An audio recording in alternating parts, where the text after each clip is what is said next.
नमस्कार दोस्तों, एक बार फिर से स्वागत है आपका चैनल चर्चा पृथ्वी में। दोस्तों, मैं हूं पंकज सिंह और आज हम चर्चा करने जा रहे हैं शिक्षा मनोविज्ञान, बाल मनोविज्ञान के एक टॉपिक के बारे में। दोस्तों, जैसा कि आपको पता होगा कि बाल मनोविज्ञान टेट, सीटेट और बीटीसी के दृष्टिकोण से बहुत ही महत्वपूर्ण है। ठीक है दोस्तों, तो आइए दोस्तों शुरू करते हैं। पहला क्वेश्चन है, शिक्षा मनोविज्ञान नामक पुस्तक किस मनोवैज्ञानिक ने लिखा है। यानी जो शिक्षा मनोविज्ञान नामक पुस्तक है उसको लिखा किसने है। ए है विलियम जेम्स, बी है एडवर्ड एल थॉर्नडाइक, सी है जॉन एडम और डी है वुडवर्थ। यानी कि शिक्षा मनोविज्ञान नामक पुस्तक इन चारों में से किसने लिखा है, तो उसका सही आंसर है ऑप्शन बी इसका जो है सही आंसर है। शिक्षा विज्ञान नामक पुस्तक एडवर्ड एल थॉर्नडाइक ने 1913 में लिखा था। ठीक है दोस्तों, अगला क्वेश्चन है, प्रथम आधुनिक शिक्षा मनोवैज्ञानिक कौन है। प्रथम आधुनिक शिक्षा मनोवैज्ञानिक कौन है। A Wood, B William James, C Edward L Thorndike, D Skinner. तो इसका आंसर होगा प्रथम आधुनिक शिक्षा मनोवैज्ञानिक का आंसर है सी, यानी कि एडवर्ड एल थॉर्नडाइक। ठीक है दोस्तों, अगला है एमिल किसकी रचना है। जो एमिल है वो किसकी रचना है। ए अरस्तु, बी प्लेटो, सी रूसो, डी रॉस। तो जो एमिल है वह रूसो की रचना है, यानी कि सी इसका जो है चाहे सही हो जाएगा। ठीक है दोस्तों, अगला है रिपब्लिक किसकी रचना है। जो रिपब्लिक किताब है उसको किसने लिखा है। तो इसका आंसर दिया है, ऑप्शन दिया है, ए अरस्तु, बी प्लेटो, सी रूसो, डी रॉस। तो जो रिपब्लिक किताब है उसको प्लेटो ने लिखा है, यानी कि ऑप्शन बी क्या हो जाएगा, सही हो जाएगा।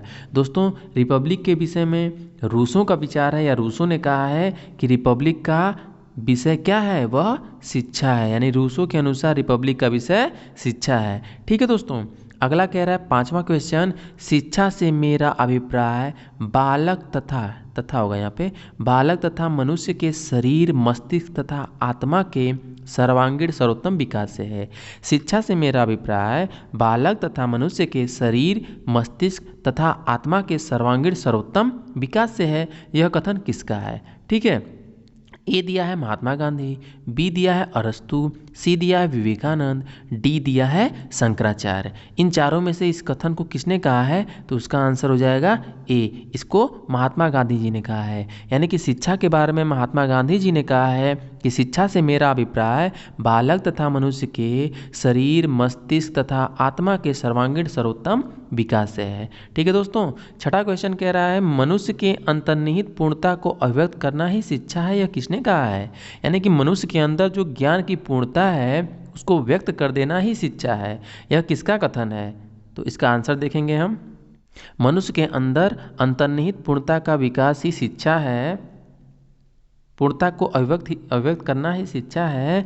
यह कथन किसका है, विवेकानंद, प्लेटो, अरस्तु या गांधी जी। तो इसका सही आंसर हो जाएगा ए, यानी कि विवेकानंद। यानी शिक्षा के विषय में विवेकानंद जी ने कहा है कि मनुष्य की अंतर्निहित पूर्णता को अभिव्यक्त करना ही शिक्षा है। ठीक है दोस्तों, आगे देखते हैं। दोस्तों, आपके सामने एक चार्ट दिख रहा है, ठीक है, जिसमें 3 कॉलम बने हुए हैं, काल, विचारक और मत। दोस्तों, इसको ध्यान से देखें और मैं आपको बताता हूँ कि इसमें क्वेश्चन कैसे बनेंगे। तो इसमें क्वेश्चन ऐसे बन सकते हैं कि प्राचीन युग या ग्रीक युग, यानी प्राचीन काल या ग्रीक युग के विचारक कौन हैं।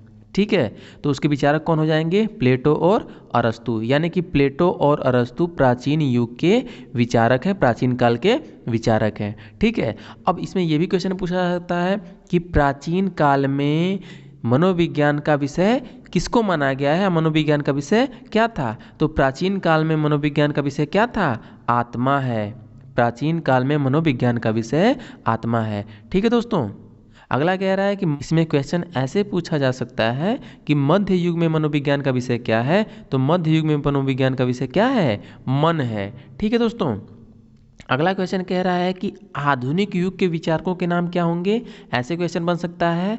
तो आधुनिक युग के विचारक, जैसा कि आप देख पा रहे होंगे कि इसमें आधुनिक युग के विचारक विलियम जेम्स, विलियम वुड और जेम्स वेली हैं। विलियम वुड और जेम्स वेली हैं, ठीक है। और आधुनिक युग में मनोविज्ञान का विषय क्या था? तो आधुनिक युग में मनोविज्ञान का विषय चेतना है। क्या है? चेतना है, ठीक है दोस्तों। अगला है समकालिक मनोवैज्ञानिक।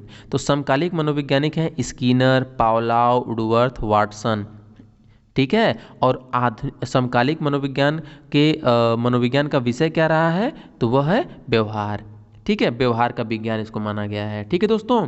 तो आप देख पा रहे होंगे कि प्राचीन काल के विचारक प्लेटो और अरस्तु हैं, और प्राचीन काल में मनोविज्ञान का विषय आत्मा माना है। मध्य युग में मनोविज्ञान का विषय मन है। आधुनिक युग में मनोविज्ञान का विषय चेतना माना गया, और आधुनिक युग में विचारक जो हैं विलियम वुड और जेम्स वेली हैं। समकालिक मनोवैज्ञानिकों में स्किनर, पावलोव, वुडवर्थ और वाटसन है। इसमें जो है मनोविज्ञान का विषय व्यवहार का विज्ञान माना गया है, ठीक है दोस्तों।